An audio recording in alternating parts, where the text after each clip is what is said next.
Thank you. Thank you. It's a pleasure to be with you all. I hope you can hear me okay. I'm sorry I'm not there in person.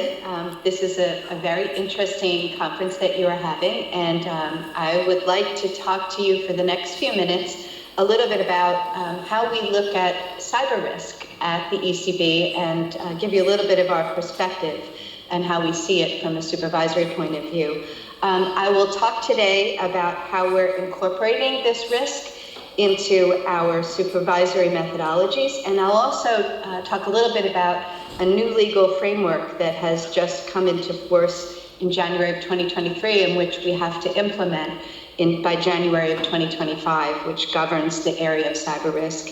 And then I will go into a little bit of a deep dive into one area, one aspect of our supervision, and that's the cybersecurity stress test that we conducted. And I'm proud to say, I think in terms of its depth and breadth, it's, I think, the largest such test that's ever been done by a supervisor. So I'll give you a little bit of a window into that as well. And so with that, I thought it would be interesting to just give you also a sense of how we see the risk. And, there are several things going on in our world today. You can't turn on the nightly news or look at your social media feeds without seeing terrible images of the geopolitical risk that has increased exponentially over the last year or so, whether it's Russia and the Ukraine, the Middle East, or the largest encirclement of the island of Taiwan by the Chinese military just a week or so ago. These are images that are rather searing, and they're very, very much emblematic of the very heightened geopolitical uncertainty that we see. We believe at the ECB that strengthening cyber resilience is absolutely vital for safeguarding trust in and the integrity of the financial system. And we also know that, there is not any such thing as a fully secure IT environment. So this is an area that we've been very much emphasizing with our institutions. There's a very interesting study, a survey that was done recently, and I would just draw your attention to the number one risk that was found. This was a study done by the Risk Management Association and the Oliver Wyman with the chief risk officers. 58% of the survey respondents indicated that cyber risk is absolutely at the top of the list. I think it's interesting to also highlight that we see just a very much increasing non-financial risk. It was really always the case that we saw financial risk at the top of the list, and of course here it is as the second highest risk. But looking at this chart, I find it very interesting to see the number of non-financial risk that is appearing in terms of top 5 risks to respondents. It won't surprise you to know that at the Supervisory Board, we've also established cyber risk as a supervisory priority. We always put a 3-year horizon in place. So for 2024 to 2026, cyber risk is it's in our third priority. And the way that we frame it is that we have to have robust operational resilience frameworks. I think also it's worthwhile to point out to you that this third priority, the deficiencies in operational resilience frameworks, especially having to do with cyber risk, is very much linked to our first priority, which is that institutions strengthen resilience in the context of the geopolitical shocks that we are seeing around us. There's a very big linkage between priority 1 and priority 3. Cybersecurity is a very broad program that institutions have to put in place. And we follow at the ECB the NIST framework. That's the National Institute of Standards and Technology. At the end of the day, the linkage that we want to put in place is that recovery is achieved, that everything that is put in place in the framework from an overall governance point of view, from identification to protection to detection to responding to the incident, having the appropriate escalation measures in place, is about achieving recovery of systems. And I'll talk a little bit about that when I get into the stress test as well. We have at the ECB a very broad program. We are using all of our supervisory tools to play a significant role in helping institutions to enhance their cyber resilience. The components include really 5 areas. We have continuous surveillance with off-site supervision and ongoing risk assessments. We have a program that we run called the SREP, the Supervisory Review and Evaluation Process. And in that process, we follow up on individual cyber incidents if it's needed.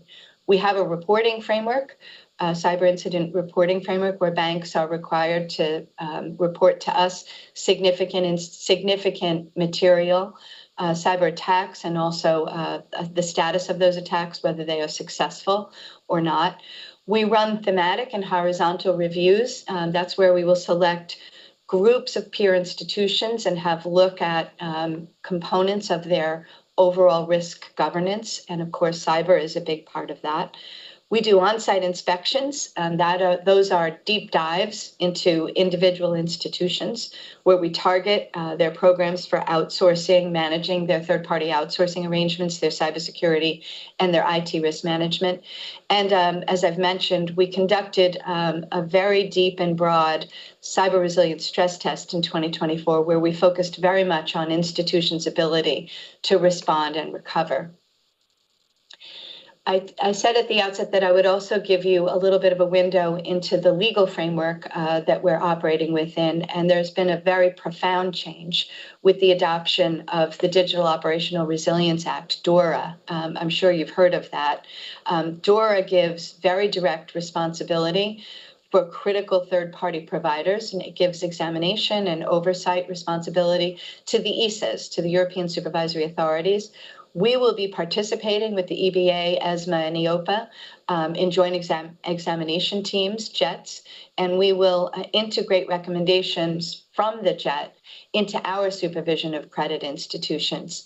It covers ICT-related incident management, and it adjusts the cyber incident reporting framework that we've already had in place. It requires advanced reviews of institutions with even threat-led penetration testing. So we're gearing up to be able to do this along with the JET. And it requires us to deepen our supervision of IT and ICT third-party risk management. There are a wide variety of legal requirements in the DORA. So there's a great effort to cooperate now with the ESAs, and we're in the process of setting up these JETs and putting the programs together to be able, we're even hiring additional staff. We will have to do that with additional skills to be able to do especially the threat level penetration testing. So just to give you a little bit of a perspective about the threat landscape, I thought it was worthwhile to give you the perspective of the European Union Agency for Cybersecurity, ENISA. This is the overall threat landscape that they have published. It's everything, and I'll just highlight a couple of these from a view about ransomware. We've seen certainly very often these cyber attacks take control of a target's assets and they demand a ransom in exchange. That's a very active part of our incident reporting where we see that. Increased denial of service threats. We're seeing that on the uptick. Threats against data, the taking and the theft of data. And interestingly also, the supply chain attacks. Here, I would highlight this. All of you have heard of the CrowdStrike incident, but no one heard of CrowdStrike before. And so the supply chain and being able to identify the various components in the supply chain that can lead to a weakness in the overall IT structure, this is an area we're very much focused on. I noticed, I'll share just an anecdote with you, in the United States earlier this year, a very similar type of incident happened as the CrowdStrike, which was, of course, a third-party provider to a major provider, and it brought the planes in the air to a stop. In the healthcare arena, a single provider, single vendor was identified, and it was subjected to a cyber attack, and it failed.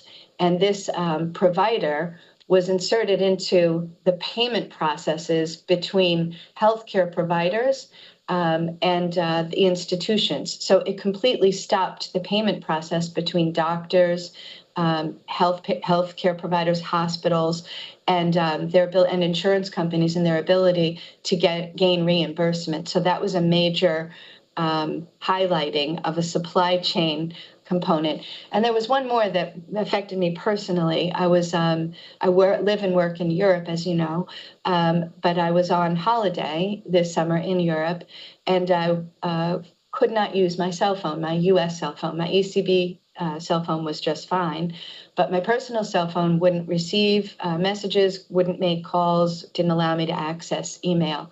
Turned out that 80% of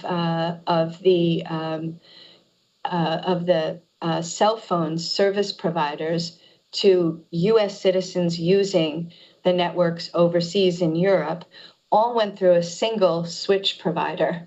And this switch provider wasn't a cyber attack. It was a patch problem, but it pointed up the vulnerability in, again, an area in the supply chain that none of us had ever heard of before. So we're putting a lot of emphasis on this area. That outage, by the way, was for 3 days. So I've mentioned the increasing cyber threats in a very complex geopolitical environment, and our focus on this reliance on common third-party service providers. I have talked a bit about the requirement that institutions have to make reports to us. We've seen a significant increase in the reporting, an increase from 2022 to 2023 of 78%, and we are apace in 2024 with a similar level of incident reporting. So this is demonstrating also the very increased threat. And you can see here, the reports indicate that the greatest number of threats are in the denial of service area. And so now just a little bit about the stress test. This is something I think a lot of us at the ECB are quite proud of. You know that we conduct stress tests over the financial resiliency of institutions, and this dates back to the great financial crisis, where we come up with scenarios that we ask institutions to apply, and then we look at their vulnerability and their resilience in the context of having to operate in that scenario. To date, those scenarios have been changes in interest rates, changes in the credit profile of an institution, great changes in GDP, in growth scenarios, in threats to the economy. This is the first time we did a non-financial stress test, and we did it over our entire portfolio of institutions. We normally use the stress test tool as something to measure threats to capital, to the level of capital that institutions are holding. And as a result of the stress tests, we may adjust the capital levels of institutions. In this case, what we looked for was not a financial component, but rather a resilience component. We didn't run a penetration test directly. Rather, we gave institutions a common, severe, but plausible cyber-related scenario that disrupted in that institution some of their critical functions, and thus threatening their ability to serve clients, serve customers, return deposits to holders. And we asked them to report what the impact and consequences would be, and we asked to track their escalation, their governance, and to look at their recovery objective. This was a major learning exercise for us, but also for the institutions that we supervise. We tested 109 institutions. 28 of the institutions were subjected to a very deep level, extensive testing program. The methodology was quite detailed. We had to identify, as you know, we have a wide variety of institutions that we supervise in Europe.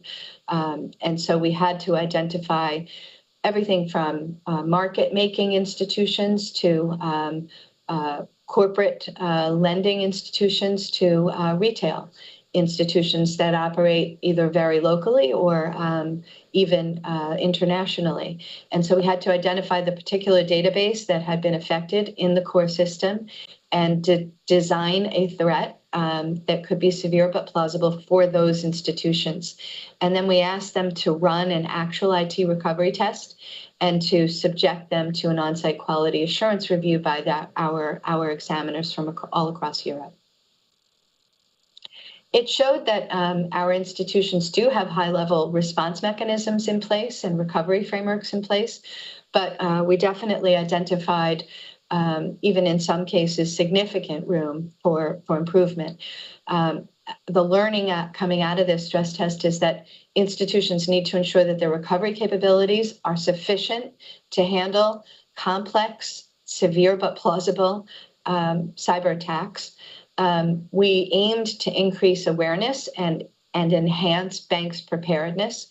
I would say that we were successful in delivering this stress test and steering institutions into the right direction. We gave very specific recommendations with deadlines to certain institutions, depending on their performance in this stress test exercise. And the outcome feeds into our 2024 SREP. This is our ongoing supervisory process. It doesn't focus on bank capital, so we're not directly affecting the Pillar 2 guidance in making a capital adjustment. But I would say the biggest areas of improvement really lie in the area of governance and the ability to effectively run escalation processes and then deliver on resilience and recovery. So looking ahead, and by the way, the results of that cyber test were published in July of 2024, if you are interested in having a look at that. So just in conclusion, this is an area that has to be front and center for banking supervisors, and it needs to be front and center for the banks that we oversee. It's a key risk, a top risk, and institutions, some of our institutions still have major deficiencies in delivering on basic cybersecurity measures, although numerous of them had certainly had processes in place, but there needs to be continuous improvement in the area. We're operating in a highly volatile geopolitical area where nation-state actors are engaging in cyber attacks, and that's very much something that we're seeing also in our incident reporting.